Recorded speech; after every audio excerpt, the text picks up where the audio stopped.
Friends welcome back to my channel Mishti nursing. আমি নবনীতা আজকে চলে এসেছি আরও একটি নতুন ভিডিও নিয়ে।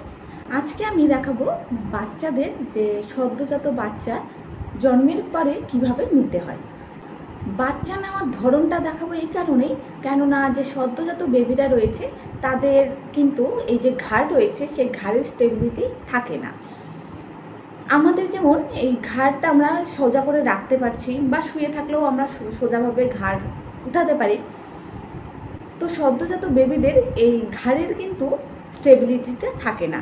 তার কারণে কিন্তু বেবিদের নেওয়ার সময় খুব সাবধানে নিতে হয়। তো আজকে আমি সেটাই দেখাবো যে বেবিদের বিছানা থেকে তোলার সময় বা যখন কাঁধে নেবেন বা কোলে নেবেন কেমনভাবে নিতে হবে। চলুন দেখা যাক। এই যে দেখুন, এই বেবি যেমন শুয়ে আছে, একে আমরা কোলে নেব। তো নেওয়ার সময় কি করতে হবে, সবার আগে বেবির ঘাড়ের নিচে হাত দিতে হবে। দিলেন, বেবির ঘাড়টা ঠিক হলো, স্টেবিলাইজ হলো। তারপরে বেবির পা ধরে জাস্ট এমন করে কোলে নেবেন। বেবির ঘাড়ের নিচে, কাঁধের নিচে সবসময় কিন্তু হাত দিয়ে সাপোর্ট করতে হবে। যদি এই হাতটা আপনি ছেড়ে দেন বা ঘাড়ের নিচে হাত দেন তাহলে কিন্তু বেবির মাথা ঝুলে পড়ে যাবে। তো এটা যেন বেবিকে নেওয়ার সময় না হয়, সবসময় ঘাড়ের নিচে বেবিকে সাপোর্ট দিতে হবে। যখন আপনারা বেবিকে কাঁধে নেবেন, কাঁধে নেওয়ার সময়ও কিন্তু জাস্ট এমন করে সাপোর্ট দিতে হবে। নাহলে কিন্তু আপনারা এক হাতে নিলে কিন্তু বেবির মাথা এদিক সেদিক হয়ে যাওয়ার চান্স থাকে, তো তখন কিন্তু বেবিদের ইনজুরি হতে পারে। তো তার কারণেই বললাম, বেবিদের নেওয়ার সময় যখনই নেবেন না কেন ঘাড়ে সবসময় একটা সাপোর্ট দেবেন হাত দিয়ে। এক হাতে দিয়ে বেবির নিচে সাপোর্ট দেবেন, আর এক হাত দিয়ে সবসময় বেবির মাথায় সাপোর্ট দিতে হবে ঘাড়ের নিচে। সে যেভাবেই নেন না কেন আপনারা, বেবির ঘাড়ে যেন সাপোর্ট থাকে।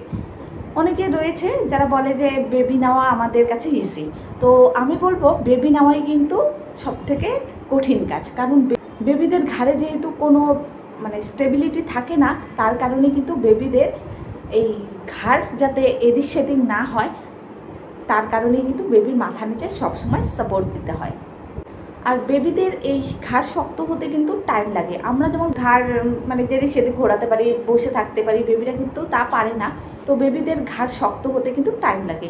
যতদিন না পর্যন্ত বেবিদের ঘাড় শক্ত হয় ততদিন পর্যন্ত কিন্তু বেবিকে সবসময় কাঁধের নিচে একটি সাপোর্ট দিতে হয় বেবিদের।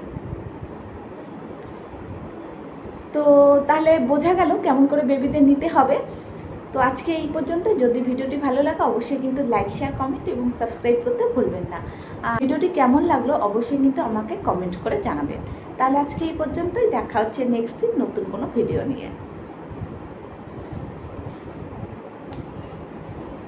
দেখছেন, এই যে আমি নিলাম, এক্ষেত্রেও কিন্তু আমি বেবিকে জাস্ট মাথায় নিলাম, সাপোর্ট দিলাম। এই যে এই হাত দিয়ে বেবির সাপোর্ট রয়েছে।